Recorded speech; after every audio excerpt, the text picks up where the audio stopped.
Hello everyone. In today's lecture we are going to discuss about addressing modes. So we have already seen earlier that in an instruction you have the operation to be performed, the addresses, that is where the operands are present, and you have the addressing mode. So this addressing mode will tell us where the actual operands are present, or in other words, the addressing mode will tell us how to interpret this address. So whether it is a register address or a memory address, or is it the address which contains the address of the operands, and so on. So let us look at what this addressing modes are. So first of all, we would like to know why do we need an addressing mode. So addressing modes are required in order to provide programming flexibility to the user. Like say for example, when we want to use pointers, okay, or we want to use loops in order to execute a set of statements again and again, or we want to have some indexing of data like in case of an array, all these cannot be possible without using something like an addressing mode, because with the operation we have to specify how to get the address of the operand. So if it is a pointer, it has to be fetched in a different way. If it is in a counter for loop, then it has to be fetched in a different way. If it is index of a data, then also it can be handled in a different way. So in order to provide programming flexibility and to make the code more efficient, we need addressing modes. Another thing is that as we know, the number of registers is very much lesser in number as compared to the number of memory locations. So to represent a register address, you need less number of bits. However, in order to represent an address of memory or a memory location, you need more number of bits. So by using addressing modes, we can reduce the number of bits that we can use. Instead of using a memory address, we can use a register address. So that saves us in terms of this number of bits in your instruction. So let us look at one by one. We'll look at the different addressing modes. So the first one is our implied mode. So in this case, in the implied mode, the operand are not given separately. Instead, the operands are already implied in the instruction itself. For example, let us take this instruction INCA. This stands for increment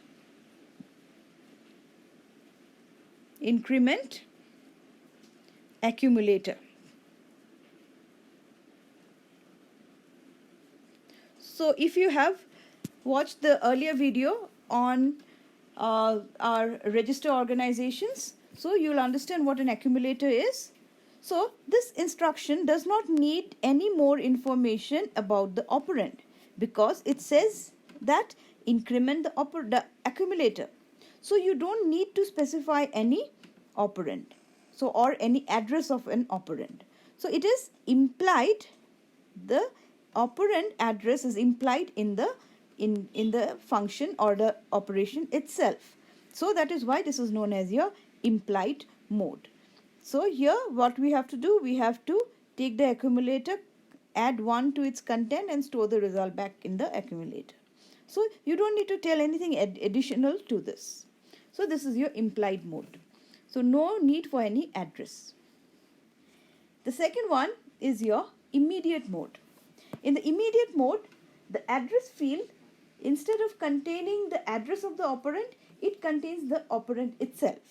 Say for example, if I say add 1020, it means that instead of 10 and 20 being stored in some memory location or in some register, we are directly giving these to the instruction itself. So add 1020 means 10 and 20 are not addresses, instead these are the actual operands. So in such a case, the addressing mode is immediate mode. The next is your register mode. So register mode, quite simple, from the name itself you'll understand. The address fields will contain the address of some CPU register.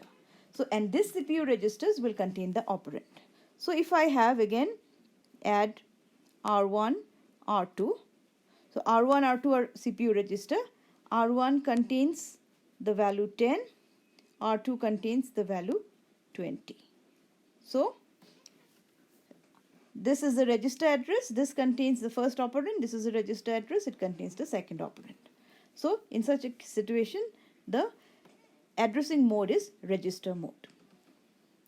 The next is your register indirect. Okay. So here the address field, it contains the address of a register.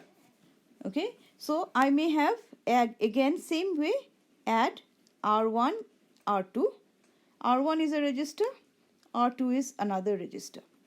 Both are registers. So far it will look same as register addressing mode, but here is where the difference lies. Now instead of R1 and R2 holding the operand, R1 and R2 will hold the memory locations where the operand is stored.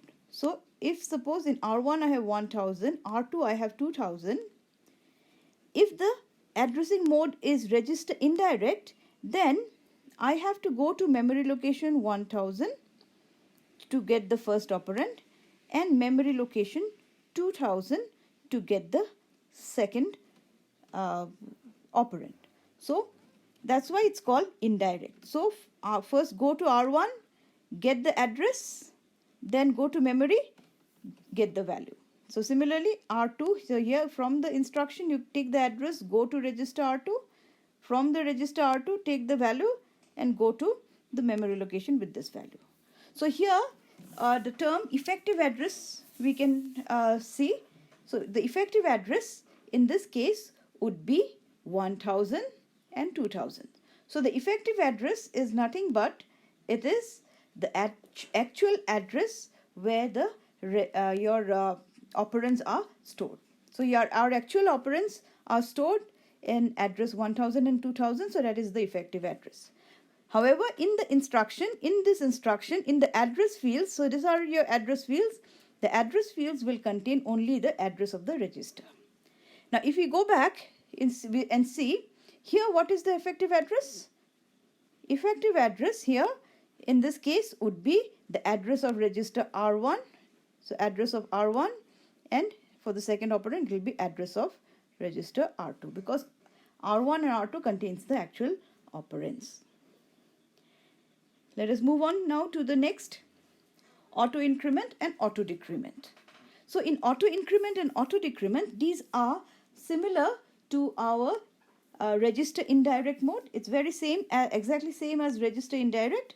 Only thing that is different here is that after you have fetched the first set of operands, 10 and 20 after you have got, after that what you has done is that the contents of these registers are incremented or decremented, depending upon whether it is auto increment or auto decrement.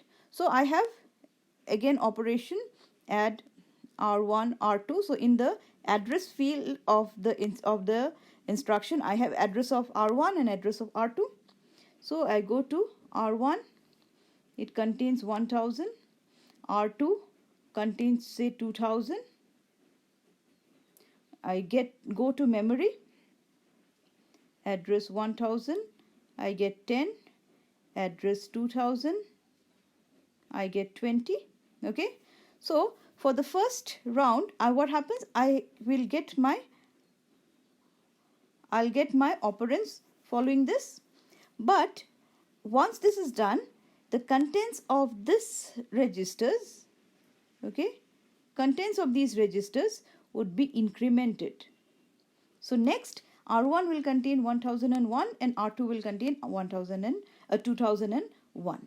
So the next, if the same instruction has to execute again, next it will be working on 1001. So next operand would be say here in 1001 and next operand here would be in 2001. So say 30. So next operation, first operation would be 10 plus 20. Second operation would be 20 plus 30, and again after this the registers would be incremented, or if it is auto decrement then it will be decremented. So in this lecture what we have seen is we have looked at what is addressing mode, why it is used. You have seen the requirement, why do we need addressing mode? To increase flexibility and to use lesser number of bits in the instructions. Then we had looked at implied mode, immediate mode, register mode, register indirect mode, and auto increment and auto decrement. So along with these there are some more addressing modes. So these we'll discuss in the next video.